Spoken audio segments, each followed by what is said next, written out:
Welcome back to the Budget Gamer channel, where we bring you critical and in-depth reviews of just about every indie game we can get our hands on, and today we're going to be taking a look at Endurance for the Nintendo Switch. And even though Endurance is actually being released as the prequel to a pre-existing title, you don't need to know anything about the other game, so we're going to skip it completely and jump straight into the story for Endurance. More or less, in Endurance, you're on a space vessel whose mission was various medical experiments. And starting the game out at the very end, where we just see mutilated bodies and devastation everywhere, we actually start playing the game 3 days prior to this gruesome scene. And all we really know is that some catastrophic event has occurred that's causing crew members to randomly go insane and like 28 days later just attack and go buck wild on anything they see. And while early gameplay does just pretty much result in fisticuffs and brawling, you had better take every opportunity to explore every room you can, because it doesn't take long for your opponents to have weapons.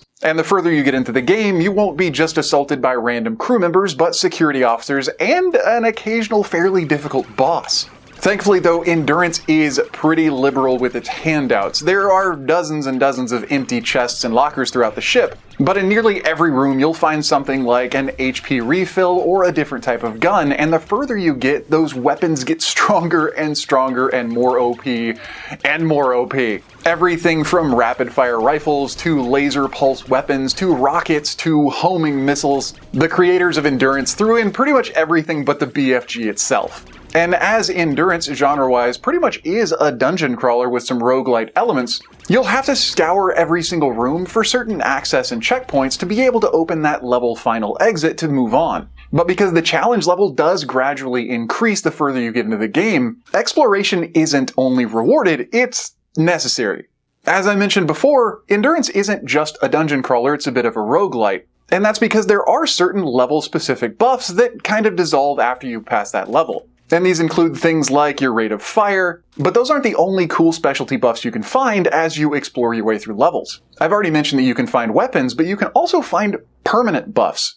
And these may increase your speed, your ability to regenerate health, your ability to regenerate shields, or even your ability to detect and disarm traps.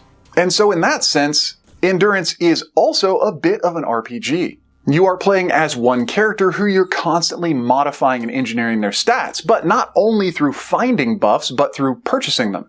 As you blast your way through the zombie-like rage drones that'll attack you in nearly every room in the game, you'll actually be picking up bounties. And these bounties can be spent at 200 credits apiece to purchase 1% of any upgrade up to 101% in any of those areas.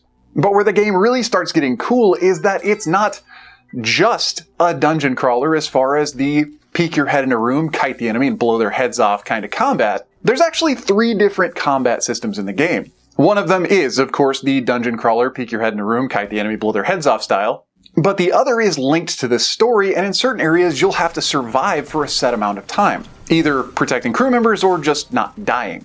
And so there is an aspect of wave-style combat in certain specific circumstances. But one of my favorites, and probably the most adrenaline-pumping, is the run-style dynamic.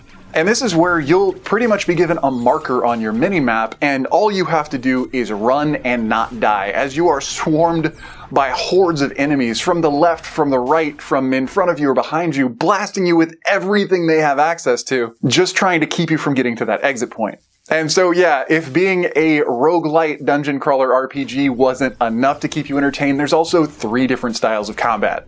But if you're not in it for the combat, there actually is a pretty rich complement of dialogue in the game. Not only is there the main storyline quest that you can engage in or skip through as you play, but there's also dozens and dozens of NPCs with their own little banter that you can read through as you walk by, and of course a couple that you can actually befriend and take along to help you on your journey.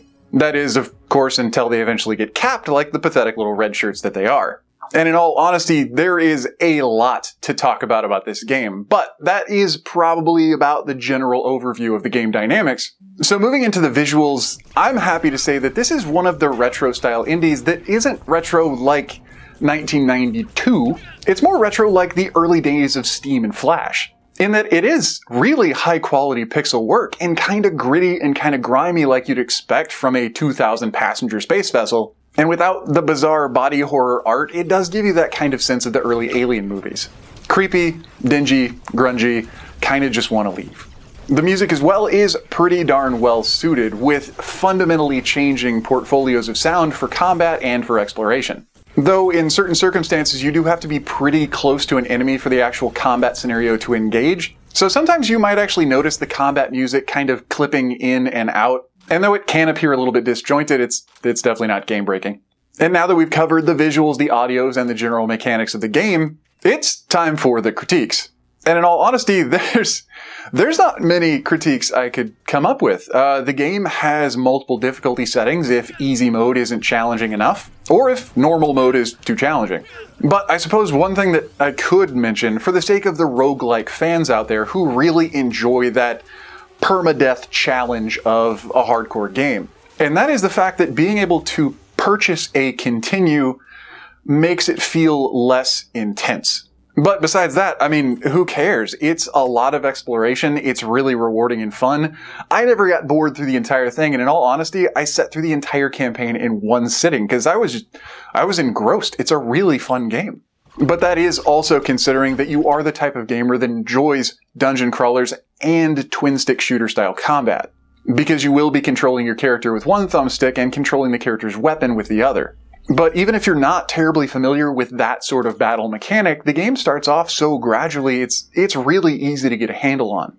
So I would say, in light of all of the games that I've reviewed, which is by now a lot, if you are remotely interested in playing through Endurance, you probably won't be disappointed. And at least for me, as far as the genre of kind of spooky psychological thriller style games, this one is a must-have. But anyway, that does about wrap up the review of Endurance now on the Nintendo Switch, so if you enjoyed the review, or especially if you found it helpful, feel free to throw us a like or a comment to show your support, and don't forget to click that little bell icon when you subscribe to stay updated with the latest content. As you can see, there are new and unique indie games coming out literally every single day, and we can only put out a couple of reviews a week, but chances are, if it's on the eShop, whether it's an easy hard pass or an absolutely unforgettable gem, you're going to find out about it right here. But as we are still a small channel and we're quickly approaching that 10,000 subscribers mark, if you did enjoy the review, and especially if you found it helpful, smash that subscribe button and please help us grow. But anyway, this has been The Budget Gamer, so as always, thanks for watching.